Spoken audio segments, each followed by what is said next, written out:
দোয়া করবেন যেন আরো যদি কোনো সমস্যা হয় আমরা আসি। হসপিটালের বিল সব পরিশোধ করে দেওয়া হয়েছে।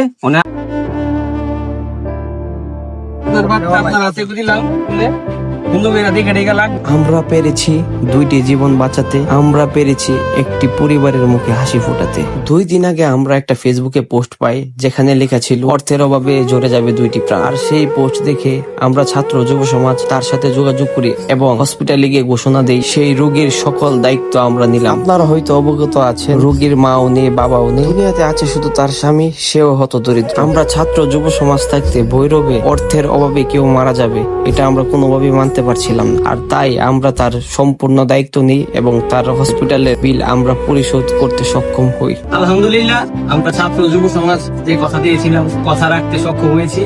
একটা জিনিস ভেবে ভালো লাগছে আমাদের যে আমাদের মাধ্যমে একটি ফুটফুটে সুন্দর কন্যা দুনিয়াতে এসেছে।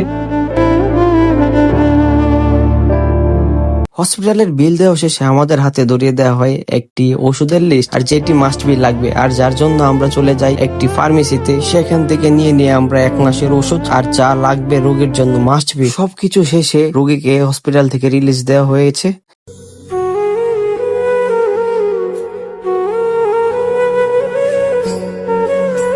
যেই বাড়িতে 2 দিন আগেও ছিল দুঃখের ছায়া, আজ সেই বাড়িতে আনন্দে মুখরিত সারা বাড়ি।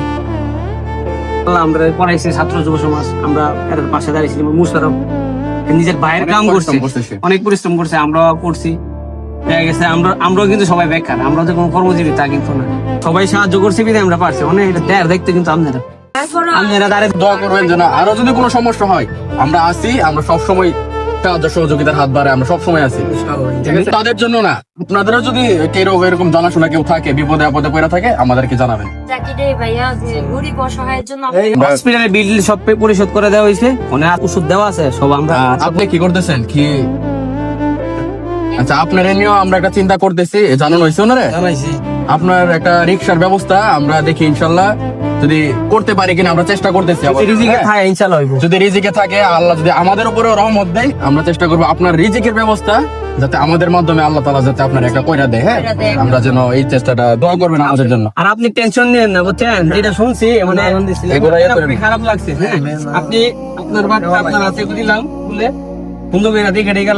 ধন্যবাদ জানাতে চাই যারা আমাদেরকে সহায়তা করেছে গোপনে। নিশ্চয়ই আল্লাহ এর জন্য আপনাদের উত্তম প্রতিদান দিবেন।